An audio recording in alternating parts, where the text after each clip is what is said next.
Hi, this is Visitor's Book and I'm Maija, your host. In this program, we're going to be meeting with diplomats and foreigners who live here in Pakistan, and we're going to find out what they really think about the country. So let's go.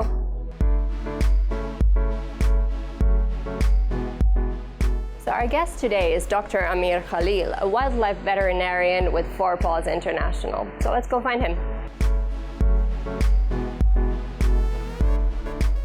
Hello, Dr. Amir. How are you? I'm fine, thank you. So nice to meet you and welcome to Pakistan. Thank you. Thanks for the opportunity to come and to join your program. Of course. So what brings you here this time? The reason I am here with a team from Four Paws is to cooperate with the Wildlife Department to assess the situation in Islamabad Zoo and to relocate the wild animals, except the elephant, to species appropriate place in different sanctuary here in Pakistan. Okay. Yes. All right, that's excellent. And this is actually not your first time in Pakistan. When did you come here before? This is a wild time to visit Pakistan. It's wild visit because I have to deal with wild animal. But I had the opportunity to visit Pakistan 3 times before. Okay. First time was during the floods, 2010. Okay. We're a small team from Four Paws was here, and we were able to assist in Leh region, where we were able to supply food for over 37,000 animals at this time. Wow. And 2016, I had the opportunity to visit Islamabad and to make assessment for the elephant Kavan about his medical condition and about the zoo in Islamabad. Okay, excellent. So how has your experience been in the country whenever you've visited? Every time is different. So the first time, before I came, I thought, sure, Pakistan, maybe it is a very wild country, it is difficult, no roads. Yeah. And when I came, I find it is really a beautiful country. The nature is very incredible. The people are very kind.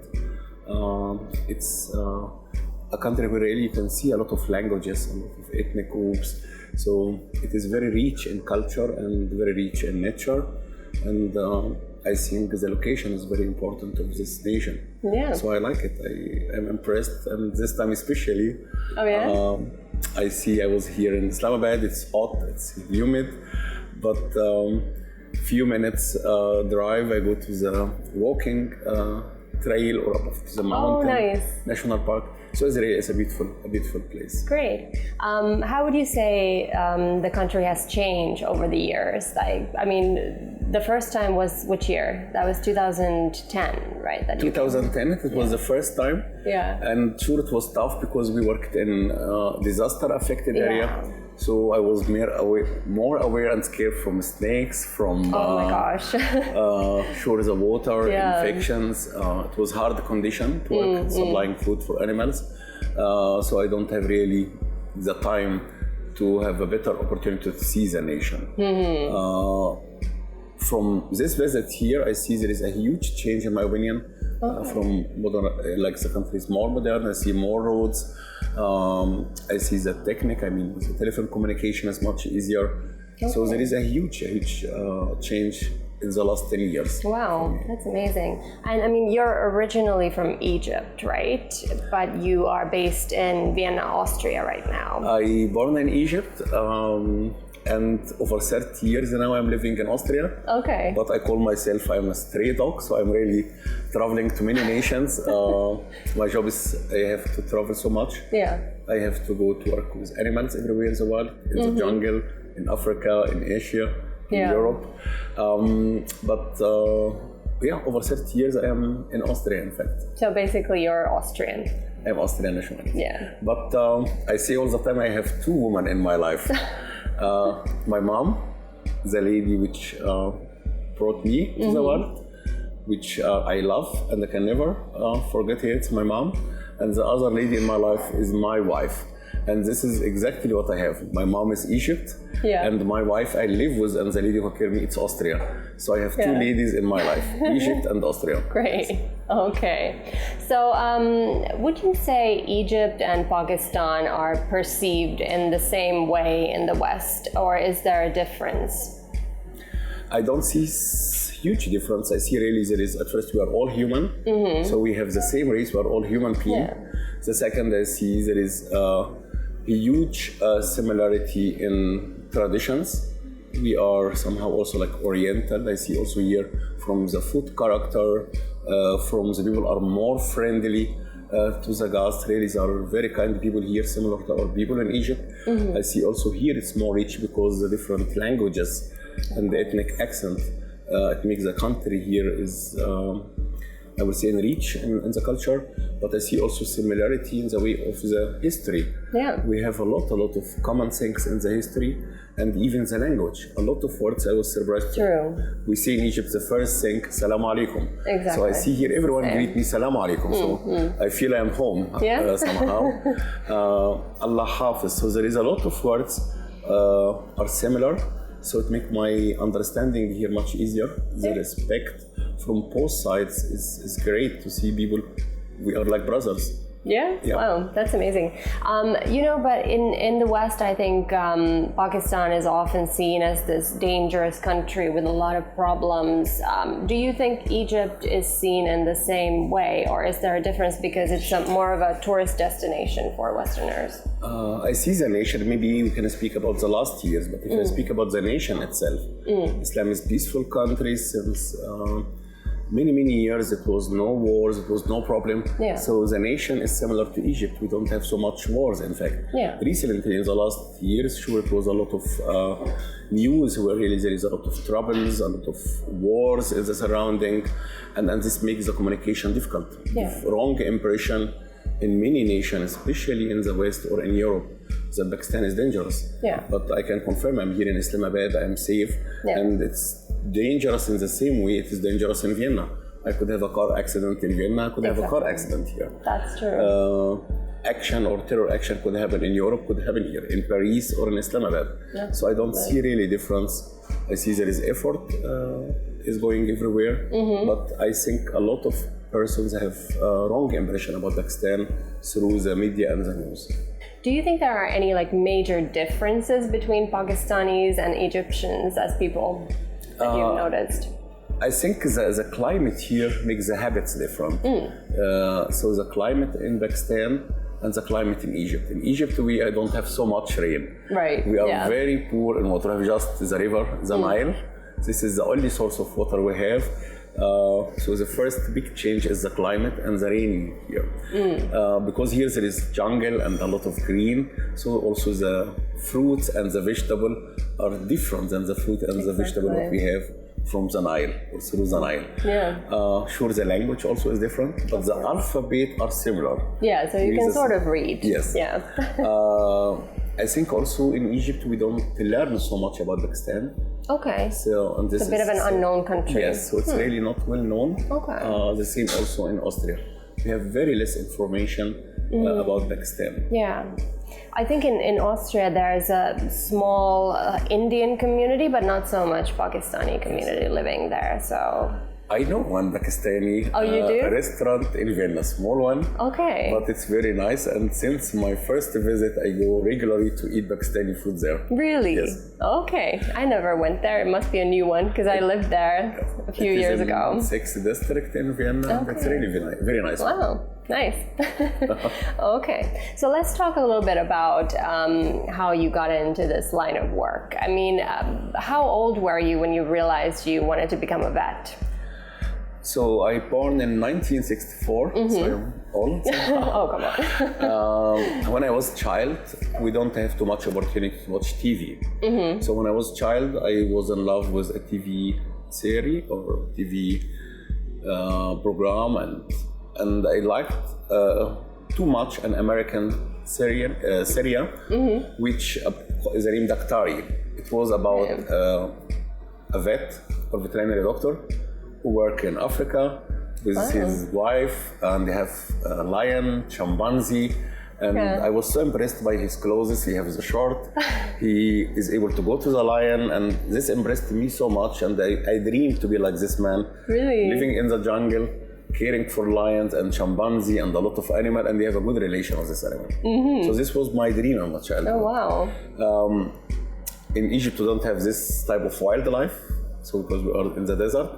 So when I finished my veterinary medicine, I never expected I will reach to this type of job, to be working with elephants, with wild animals. Yeah. And somehow my dream became to be reality. It was a dream. Yeah. But I learned also in the life that everything is possible. So you studied in Egypt, actually. That's where you became a vet and you started practicing there. I finished my veterinary bachelor of medicine in Egypt, my graduation. Yeah. After this, I went to Austria, so I have to continue postgraduate study. Oh, okay, I see. And from Austria, also we don't have wildlife in Austria, no lions, no tigers, somehow. But I start through the work in Focus to work with wild animals. I continue postgraduate study in South Africa. I was in the United States. Oh, wow. So I start to love the job, to be more, somehow I love to be with wild animals. I love to understand them more. I would like to assist if there is animal wounded or stuck in a war zone, to go and to evacuate this animal. Yeah. So it's become to be one of my passion. I believe in the work what we are doing as a team in general, as a teamwork. And I learned from wild animal. Animal never make mistake. The only one who do mistake is human. Yeah. But animal do. They are wild, and we have to respect them. Did you have any pets growing up? Like, were you surrounded by animals when you were little? When I was a child, my aunt loved cats, so she was caring for the cat in the flat, but also she cared to feed the cats and the dog in the street. So I was not really considered, we don't know this word, animal welfare or animal lover. It was the community, they do what they have to do, and it's normal to have food for the other creature. Yeah. Because they deserve to have somebody to feed them. Yeah, so sometimes in countries like Pakistan or Afghanistan, I've noticed that especially in rural areas, people don't really understand the concept of pets. So I was wondering, when you started practicing as a vet, did you mainly take care of like farm animals like cows and horses and stuff like that, or cats and dogs also? Where I grew in Egypt, I mean, to be a veterinary doctor is not a super job. It's not something impressive. Exactly. Because you work with donkey. Yeah. So I remember even when I was at the Faculty of Veterinary Medicine in Egypt, we make fun as a colleagues and we say, oh, you're the doctor of the donkey. All right. So it is something really was not so impressive as a job. Yeah. We learn more to work with farm animal and with pet. Yeah. This is how it is in Egypt. But mainly farm animal is the main focus for Egyptian vets. Yeah. What about your parents? What did they think about your career choice? My father wanted me to be a human doctor. Of course, the same it was my mom, it was the wish. Yeah. I done veterinary medicine, but after my veterinary medicine, to make my father happy, I also went to the direction to study human medicine. Okay. So I was, my doctor, I started to work about toxoplasma. And this is a special parasite which, if it's come affect pregnant woman, can create early abortion. Okay. So I wanted to make just my dad happy to be a human doctor, but I never practice. I find all the time I'm passionate to work with animal and to help animal. Right. My father, in fact, was a pharmacist, so he worked in a pharmacy. Okay. My mom is home. She worked home. Yeah. We are 4 children, so she gave everything for us to help us, to grow us. And I think it is the angel for me, which I have on this earth. She give she never wait anything from us. She just give love, unconditional love. So how did you end up moving to Vienna of all the countries? It was never my intention to come to Vienna. Okay. This was never the plan. Yeah. My plan, I wanted to continue my study more, so I have to go to England to study. I have even my flight ticket to go to London in the beginning, but it happens that my sister should marry, and her husband is in Austria. Okay. And my mom was very worried about her. So I promised her, okay, I will go to Vienna, I will check the future husband of my sister. Wow, okay. I ended in Vienna and I felt in love with one lady. Oh, okay. And this changed my life. So the love changed my life in total, and I stayed in Vienna And all my plans changed, and now I'm 30 years in Vienna, talking my second home. Wow, that's amazing. And how did you come across this organization 4Paws? I mean, what's the background of the organization? How was it started, and how did you find it? When I started to live in Vienna, so I realized I have to study, be able to practice my job, and to learn the language. And I was about 1 year, I cannot practice any veterinary medicine. I was at the faculty, and I found small announcements are looking for volunteers for this organization, 4Paws. Okay. And it was a very small organization, about 3 to 4 persons who are volunteer and activists. And it was a very small organization at this time in Austria. And I joined the team. I said, okay, they need volunteer to castrate animal, to spay and neuter animal in Romania. Okay. And I said, this is a great opportunity for me to go to re-practice again my hobby to be a surgeon. Yeah. And we started a huge project in Romania to work with the stray animal. All right, it's time to take a short break. I'll see you in a bit.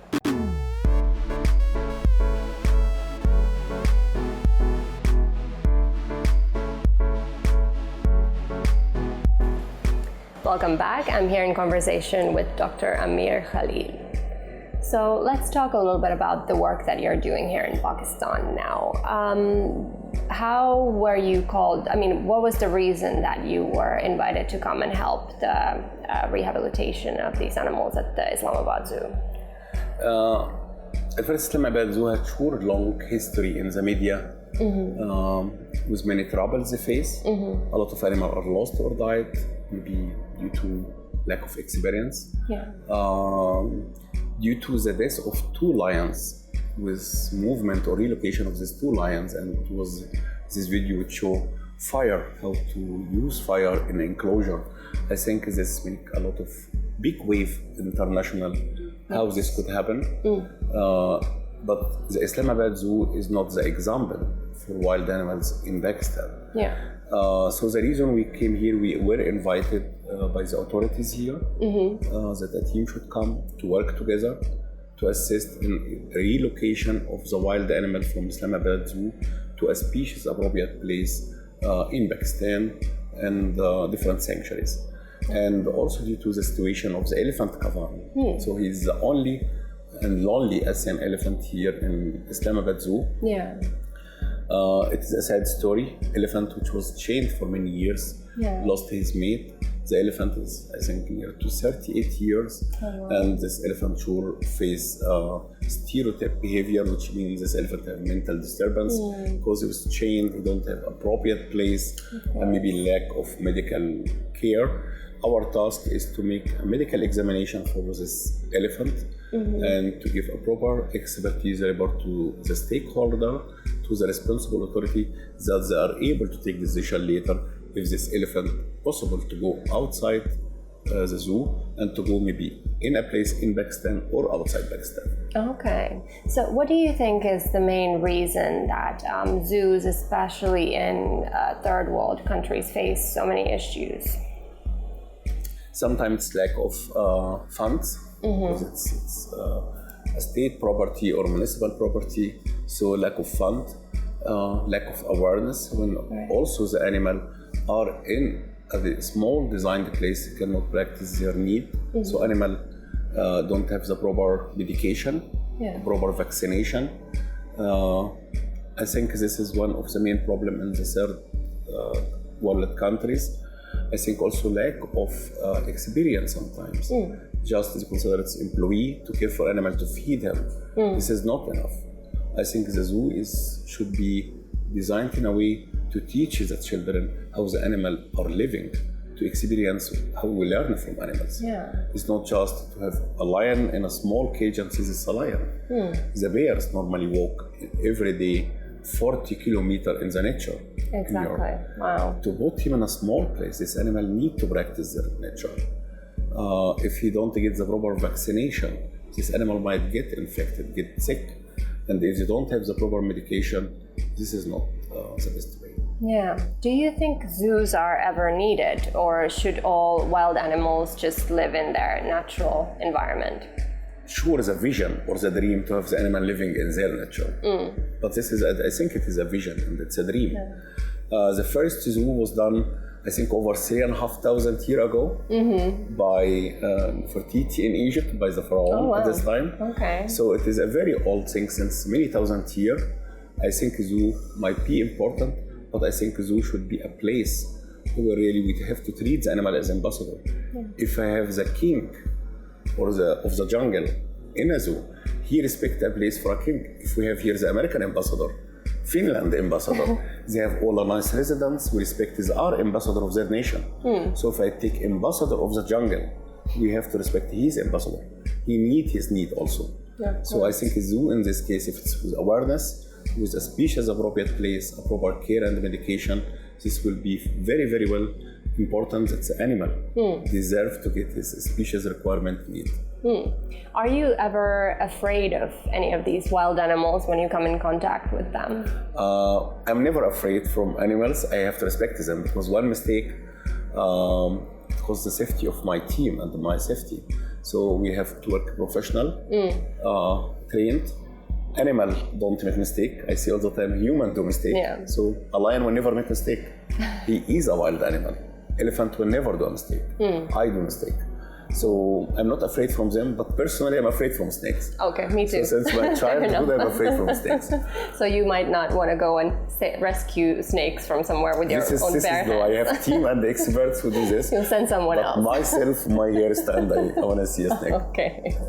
All right. So you also do disaster relief. I mean, you rescue animals from natural disasters. I mean, there are often floods in Pakistan during the monsoon season especially. How can you rescue, let's say, cows from a remote village that has been completely inundated by water? How is that possible? Thank you for the question. It's one of the fundamentals of the work also of the organization for POS. We have a specialized trained team to work in disaster, but disaster we divide it in two. There is a man-made disaster and nature disaster. So when we face the monsoon, the rain, earthquakes, this is really a natural disaster, happen regularly in different places in the world. And the other, which is man-made disaster, like we face a disaster like with Beirut, explosion, huge damage happen where is animal affected. All a revolution happen, like in Egypt, in Libya, in Arabic Spring. Everyone is focused on revolution and demonstration. But we forgot there is thousands of animals when no tourist going to the pyramid. Over 40,000 family cannot feed their animal. Animals start to die. Exactly. All the world and the media focus on revolution, about politics. But there is animal, and this animal are the reason of existence or the source of income for this families. During the flood here, we try to focus about the impact. How many family we can help.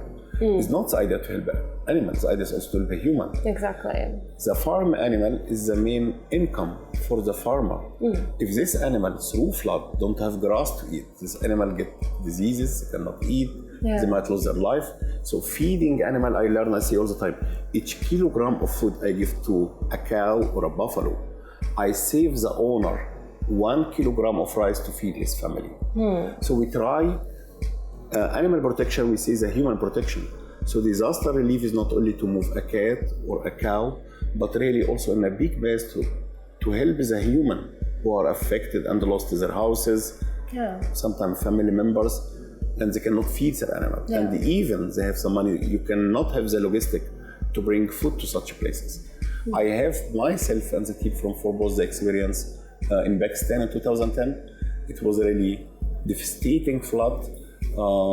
Thousands and thousands of persons were affected with this flood, and it needs a lot of logistic training, boats to go to the affected area to transport food. But this is sure happened in cooperation with the responsible authorities. A lot of volunteers here and the vets were helping our team, and this was a great experience. Even it's very sad to see this, but to see how we can work as a team to help animal and the human. I think this was big lesson. I remember also it was Ramadan time, and I remember very well one time we were working very hard, sweating, thousands of people were coming to receive food, And even it was Ramadan, the people or the community realized that some of my team members are foreigners. They prepared the food and they announced in the mosque, please come to take your lunch. And this was so embarrassing to my team that the people were so thankful. My team respected the regulation and the rules here, not to eat outside, not to show anything, because the people are fasting. But the other side, the community was really so thankful to prepare the food and to announce in the mosque to my team, please come. Oh. And this is what bridges, like humanity can build the bridges between people and the nation, even though they don't speak the same language. Yeah. But to have a good act together, to do something together, this motivates us to continue our work and also give. We don't solve the problem of big disaster, but sometimes it's very important to light a candle, to show the hope. You are not alone, to show solidarity. It's not how much we give, but to show exactly when somebody loses the most valuable thing, maybe his house, his family, his land, is to light a candle in such a situation. All right, time to take a short break. I'll see you in a bit.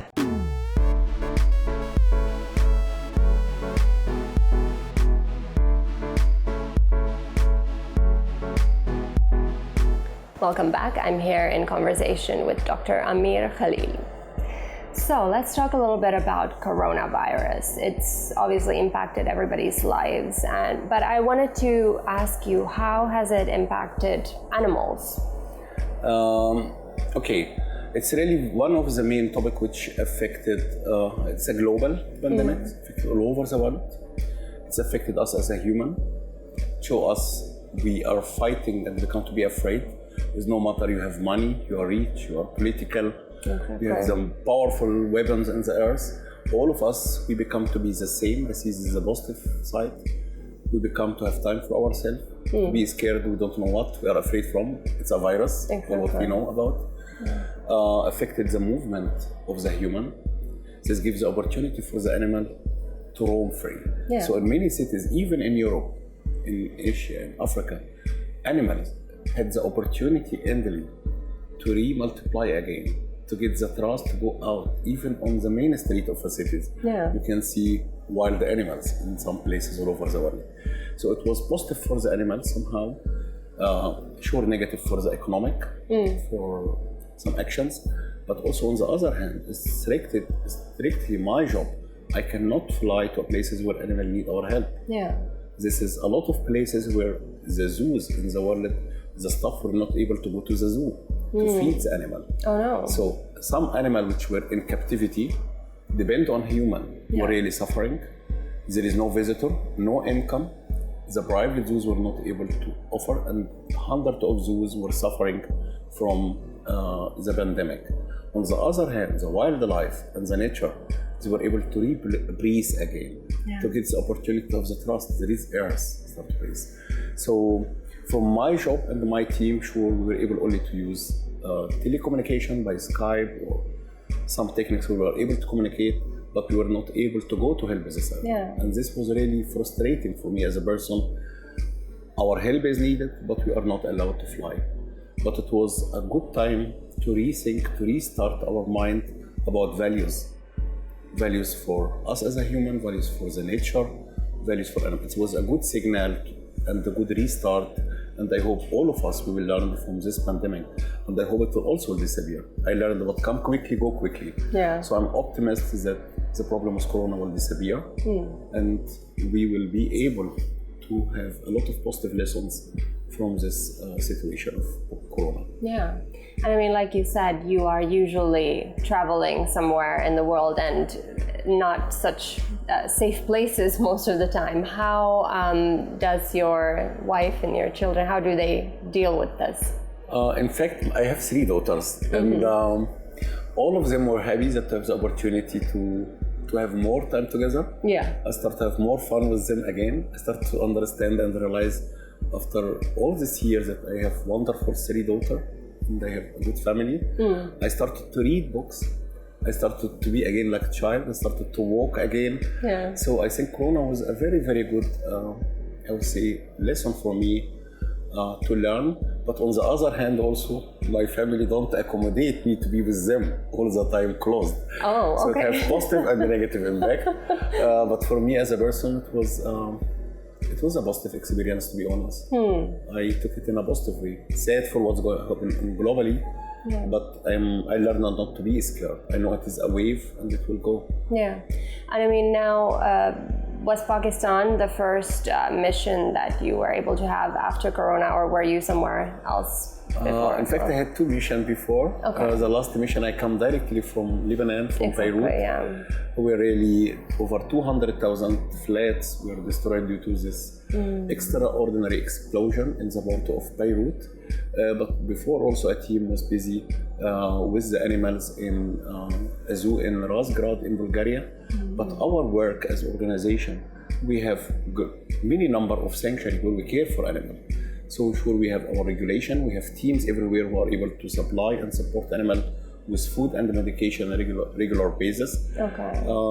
But I have to do within 1 week 4 times a corona test.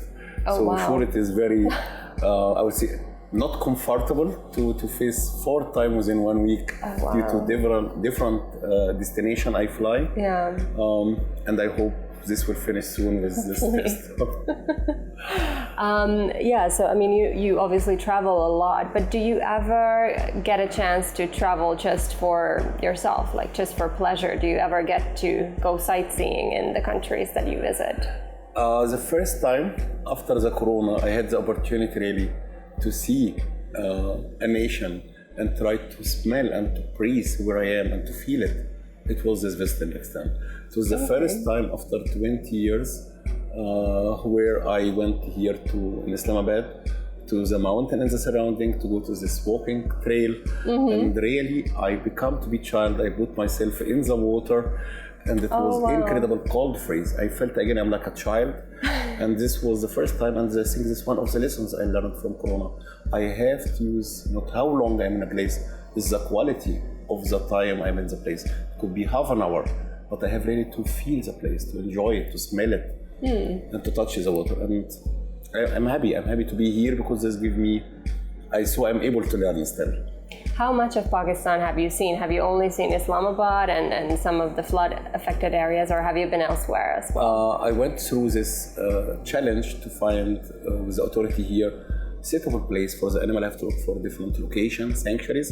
So I had the opportunity to visit Mari. So it was a mount. So I was totally surprised to be about 1.5 hour drive from here, from Islamabad, and to be totally in other climate. Yeah.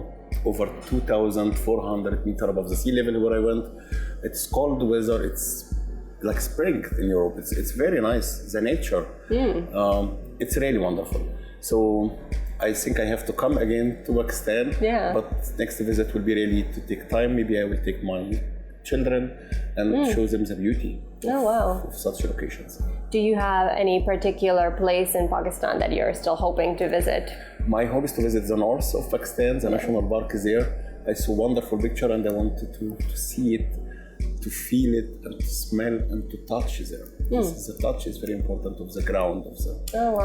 I love, and I hope I will do it soon. Have you made a lot of friends or connections here in Pakistan, like let's say with local animal activists here? In fact, the local animal activist here in Pakistan, it's one of the main reasons who addressed us since many years in Pakistan, and from Pakistan I mean, and addressed us, our organization, to come and to assist. So I built a lot of relation with local animal welfare organization, which is a thanks go to them at first to raise the attention and the awareness there is a problem, should be solved, addressed, and I think this is the first thank you to them. Second, sure, also from the authorities who were welcoming us, warm welcoming. This was impressive to me to see authority cooperative and open dialogue. What is the problem? What could be the solution? What we could do together? The third, also what I love here in Pakistan, it's even I don't speak the language or they don't speak my language, I ask anything, everyone try to help. Since I'm here, to be honest, everyone invite us. No one let us be anything. People are so friendly. Even though really some of them are simple or poor, but they are so rich at their heart. And this is what impressed me in some nation I visited, and especially Pakistan, how the people really, even they don't have, but they give what they have. Yeah. And this means too much to me. These are the richest people in the world. Oh, that's amazing. It's the heart. Yeah, that's true. You already mentioned the northern areas, but like Pakistan is obviously, I mean, there are amazing landscapes. There is a lot of wildlife here. How do you think, I mean, Pakistan is now trying to get more tourists to come and visit the country, obviously, after Corona is over. How do you think, I mean, tourism can sometimes, I guess, have a negative impact on the natural habitat of wild animals. How do you think the government and the people could be convinced to do this in a more sustainable way so that the animals are not harmed in the process? Through globalization, I mean, we are not living alone in one nation. There is no border more. Yeah. Even we have passport to in and out, but we affect each other. It is a harmony. And I think here, it's not one hand. I think a cooperation is needed here in Pakistan with a lot of international organization, authorities, government, to work together to improve the condition and to keep this treasure what you have here in Pakistan for wildlife. It is for the next generation. It's very important. It's important to have exchange of experience because we can learn so much from the experience you build here in Pakistan. On the other hand, we have maybe other knowledge which we can add value here regarding sustainability. Important not only to open a nice project, big project, important how to keep this project, how to develop the community, the rural community, how to create jobs for the people. So sometimes when I speak to my kids, I see the animal feed me. I don't feed the animal. The animal which I treat, it is the reason I have a salary. So animal feed me. And this is exactly what we do. The wild animal what we have here can create a lot of income. Important how to keep and to protect this nature. It's very important. And this is need a huge amount of work to raise the awareness. Protect your thing. It's not belong to the government, it's belong to you. All what you have here, it's belong to you. And this is important. I learned in Egypt, one of our mistakes in Egypt, from my view, when we have our house are clean, but in the street, we keep the rubbish or the dirt.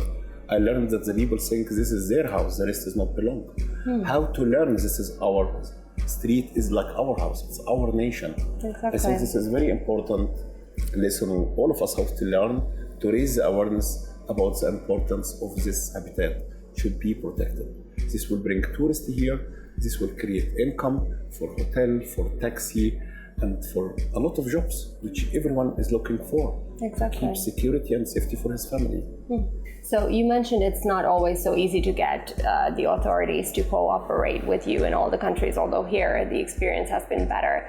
But you know, when you think about third world countries, they often have a lot of issues. How do you convince the authorities that taking care of animals is also important?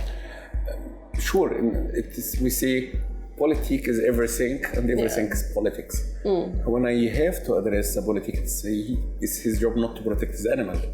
His first argument, I am responsible. I am the mayor of this city. I am the mayor of the people, not the mayor of the animal. Yeah. I am the president of the people, not the president of the animal. But I think also it is both are very important, and I try to address him in the language he understands. For example, when we are here in Islamabad Zoo, it's not the story we are moving animal or finding a good place for the animal. It's also how to show how this country can manage in a problem. It's wild animal, it's conservation. So important to address the politics in the language they understand.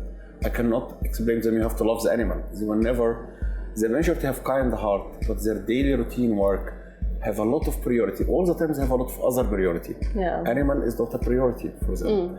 And this is sad to see it in many nations. And I think here I have a better experience in Pakistan. This is the reason we are here and working. Yeah. And I think also, how to say it, it's not the story to be a politician. It is the story is how to raise the awareness in the surrounding, to do something together, to save life, to protect life, no matter animal, human. Yeah. For me, it's at the end, humanity. So how much time do you still have left here in Pakistan? I have the opportunity to stay here till the 13th of September. Okay. The team and myself, we have a lot of work still to do here. But also we plan to come again after we hand our report to the authority here. We still have too much work to do with, I would say, preparation of some animals. And I hope we will have further cooperation for other projects like the stray animals here in Islamabad or in Pakistan in general, regarding vaccination, training, and the building capacity here. I think also we might be able to assist the wildlife and cooperate together regarding sanctuaries which are existing and need some improvement and some exchange of knowledge. Okay, then it's time for a rapid fire round. Are you ready? I'm ready. Okay.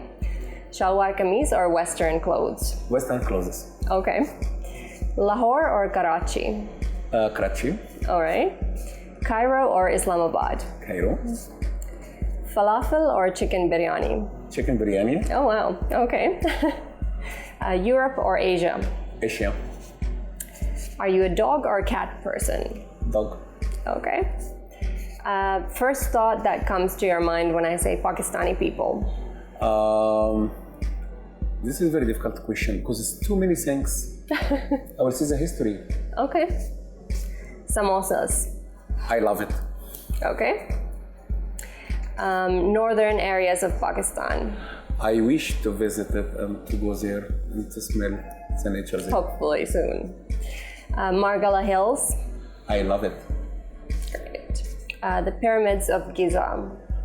It's history. The best thing about Pakistan? The people. Great. Okay, then it's time for you to sign our visitor's book. Here you go. Thank you so much.